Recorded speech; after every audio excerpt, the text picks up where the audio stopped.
बिस्मिल्लाहिर्रहमानिर्रहीम। अस्सलाम वालेकुम। हज़रत ईसा अलैहिस्सलाम के बाद लोगों ने बुत परस्ती शुरू कर दी। दकियानूस बादशाह इंतहाई जालिम था।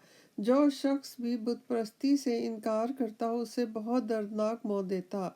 उसके दरबार में कुछ ऐसे नेक और ईमान परस्त लोग थे जो अपना ईमान तो किसी पर जाहिर न होने देते थे, मगर दिल से वो दकियानूस के तौर तरीके को नापसंद करते थे।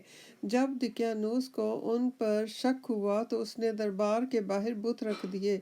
जो शख्स भी दरबार में आए या जाए वो बुत की पूजा जरूर करे। अब तो वो बाईमान इशखास बहुत घबराए कि हम अल्लाह के सिवा किसी और की पूजा क्यों करें, और अगर वो पूजा ना करेंगे तो दर्दनाक मौत उनके इस्तकबाल के लिए खड़ी थी। इसी परेशानी में उन्होंने इस शहर को छोड़ देने का फैसला किया। ये लोग बाईमान और यकता खुदा की इबादत करने वाले थे। जब इन लोगों ने ये कैफियत देखी तो अपने आप को हर तरह से मजबूर पाया कि या जान दे दें या बुतों को पूजें। तो आखिर एक दिन शिकार के बहाने चुपके से बाहर निकले। जब आबादी से दूर हुए तो एक चरवाहे पर नजर पड़ी जिसका नाम लशुतेनूस था। उन लोगों ने इसको हिदायत करके अपना साथी बनाना चाहा, मगर वो उनके साथ ना आया। गर्ज इन लोगों ने उसे छोड़ा और आगे बढ़े और उसका कुत्ता कतमीर जिसका नाम था वो साथ हो लिया। गर्ज जब ये लोग इस मैदान को तय कर चुके तो दकियानूस बादशाह को उनके भाग जाने की खबर और वजह मालूम हुई, तो उसने चंद सवारों के साथ उनका पीछा किया। और ये जब उन लोगों ने सवारों को देखा तो खौफ के मारे पहाड़ की एक खो में जा छुपे और बेसाख्ता उनकी जुबान से निकला, हस्बुनल्लाह व निअमल वकील। गर्ज उनका इस खो में जाना था कि खुदा ने उन पर नींद को गालिब कर दिया। सब के सब सो गए और कुत्ता गार के बाहर आगे के तरफ दोनों पांव फैला कर बैठ रहा। चूंकि ये लोग खो में जा छुपे थे इस वजह से उन्हें असहाबे कहफ कहते हैं। आखिर जब दकियानूस इस गार के पास पहुंचा तो उसने अपने वजीर से, जिसका नाम वारियूस था और बातन में वो बा ईमान इंसान था, कहने लगा तू गार के अंदर जा और अंदर का हाल देख कर कि क्या है। दारियुस ने अंदर जाकर हर चंद उन लोगों को पुकारा मगर आवाज ना आई, तो उसको भी चूंकि उनकी निजात मकसूद थी, कहने लगा वो लोग सब के सब खौफ के मारे मर गए हैं। ये सुनकर दकियानूस खुश हो गया और हुक्म दिया कि गार के दरवाजे को बंद कर दो। दारियुस ने एक तख्ती पर उन लोगों के नाम और नस्ब और भागने की तारीख लिखकर गार के दरवाजे पर लटका दी। इस वजह से इनको असहाबे रकीम भी कहते हैं, क्योंकि रकीम के मानी है तख्ती के हैं। बस ये लोग गार में सोए तो सोए, अब काहे को उठते। 309 बरस तक सोए रहे।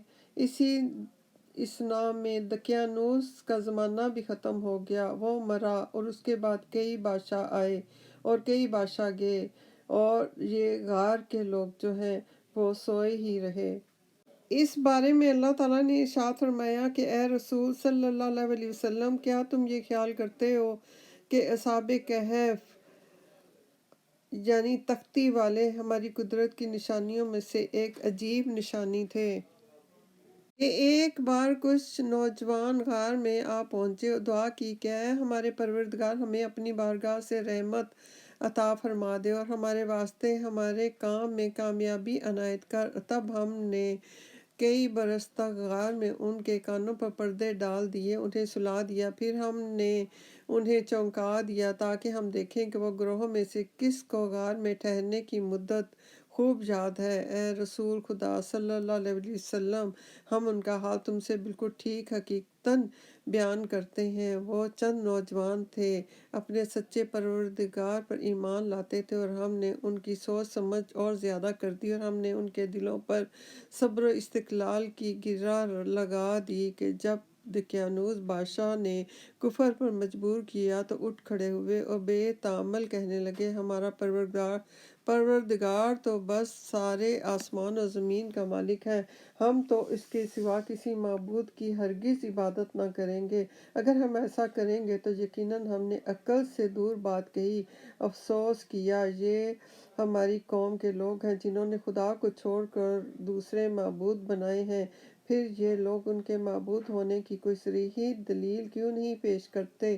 اور جو شخص خدا پر جھوٹ بہتان باندھے اس سے زیادہ ظالم اور کون ہوگا؟ پھر ہم نے جب تم نے ان لوگوں سے اور خدا کے سوا جن معبودوں پر یہ لوگ پرستش کرتے ہیں ان سے کنارہ کشی کر لی تو چلو غار میں جا بیٹھو، تمہارا پروردگار اپنی رحمت تم پر وسیع کر دے گا اور تمہارے لیے آسانی کے سامان مہیا کر دے گا۔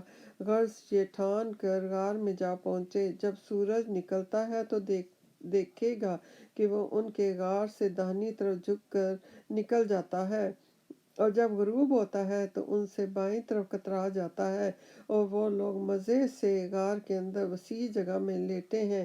یہ خدا کی قدرت کی نشانیوں میں سے ایک نشانی ہے۔ جس کو خدا ہدایت دیتا ہے وہی ہدایت یافتہ ہے، اور جس کو گمراہ کرے تو پھر تم اس کا کوئی سرپرست رہنما ہرگز نہ پاؤ گے۔ اور آپ ان کو سمجھیں گے کہ وہ جاگتے ہیں حالانکہ وہ گہری نیند میں سو رہے ہیں۔ ہم کبھی داہنی طرف اور کبھی بائیں طرف ان کی کروٹیں بدلوا دیتے ہیں، اور ان کا کتا اپنے آگے کے دونوں پاؤں پھیلائے چوکھٹ پر ڈٹا بیٹھا ہے۔ ان کی یہ حالت ہے کہ اگر کہیں تو ان کو جھانک کر دیکھے تو الٹے پاؤں ضرور بھاگ کھڑا ہو اور تیرے دل میں دہشت سما جائے، اور جس طرح اپنی قدرت سے ان کو سلایا اسی طرح اپنی قدرت سے ان کو جگا اٹھایا۔ اصحاب کہف 309 سال تک سوتے رہے۔ یہ سب اللہ کے ولی تھے۔ اس دوران وہ کروٹیں بھی بدلتے رہے اور سانس بھی لیتے رہے۔ اس کے باوجود وہ نہ تو اٹھے اور نہ انہیں معلوم ہوا کہ وہ کتنے سال سوئے رہے، اور نہ یہ کہ غار کے باہر کے حالات کیا ہیں۔ ما لهم